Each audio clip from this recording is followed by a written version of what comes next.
ঢাকা বিশ্ববিদ্যালয়ে চান্স পাওয়া অনেক সহজ যদি তুমি কৌশলী হও।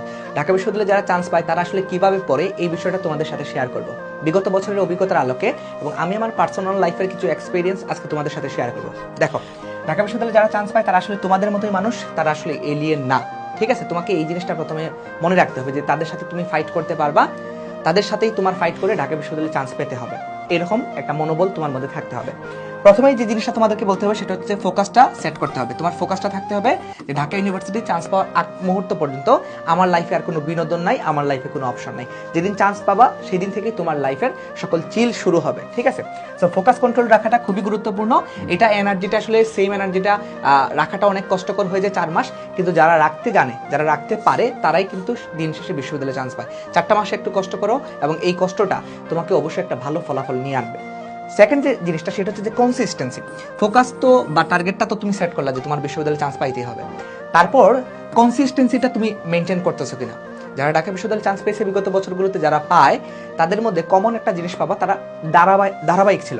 অর্থাৎ আজকে 7 দিন আমি একটানা পড়লাম, বাকি 10 দিন বা 5 দিন আমার কোনো খবর নাই, এরকম কেউ কিন্তু বিশ্ববিদ্যালয়ে চান্স পায় না, এটা আগেই বলে দিলাম। সো তুমি প্রথম দিন থেকে একদম লাস্ট দিন, হ্যাঁ 4 মাসের যে শেষ দিন মানে পরীক্ষার আগ মুহূর্ত পর্যন্ত পুরোটা সময় তোমার সেম কনসিস্টেন্সি ধারাবাহিকতা মেনটেন করতে হবে। প্রতিদিন পড়ার একটা রুটিন থাকতে হবে, পড়ার একটা টাস্ক থাকতে হবে, সেটা তোমার ফিল আপ করতে হবে। এবং পরবর্তীতে যে জিনিসটা বিশ্ববিদ্যালয়ে চান্স প্রাপ্তরা করে সেটা হচ্ছে যে নিজেকে যাচাই করে, ইভালুয়েট করে যে আমি আমার যে পড়াশোনাটা পড়তেছি কেবল পড়ে গেলেই হবে না, তোমার দেখতে হবে এগুলোর মধ্যে কতটুকু তুমি অ্যাক্টিভ রিকল যেটাকে বলে, মানে কতটুকু তুমি মনে রাখতে পারছো, কতটুকু প্রশ্ন সলভ করতে পারছো কোচিংয়ের ক্ষেত্রে কিংবা নিজে নিজে পার্সোনাল টেস্টের মাধ্যমে তুমি এটা নিজেকে যাচাই করবা। যখন তুমি ফোকাসটা বা টার্গেটটা সেট করলা, গোলটা সেট করলা, পরবর্তীতে কনসিস্টেন্সির মাধ্যমে পড়াশোনাটা কন্টিনিউ রাখলা ধারাবাহিকভাবে প্রতিনিয়ত, এবং পরবর্তী টেস্টের মাধ্যমে নিজেকে যাচাই বাছাই করে তোমার লেগগুলোকে মানে যে ঘাটতিগুলো, যা প্রবলেমগুলো, ভুলগুলো হয় সেগুলো নিয়ে ধরে ধরে কাজ করতে পারো। আমার কাছে মনে হয় যে তাদের ঢাকা বিশ্ববিদ্যালয়ে চান্স পাওয়া অনেক বেশি সহজ। সো যেটা বললাম যে প্রথমে তোমাকে এই টার্গেটটা সেট করার জন্য এই কাজগুলো করতে হবে। আর আমরা কিন্তু তোমাদেরকে একটা নির্ধারিত গাইডলাইন এবং মেন্টরশিপের অধীনে নিয়ে আসতে চাই ডিউ চ্যাম্পিয়ন কোর্সের মাধ্যমে।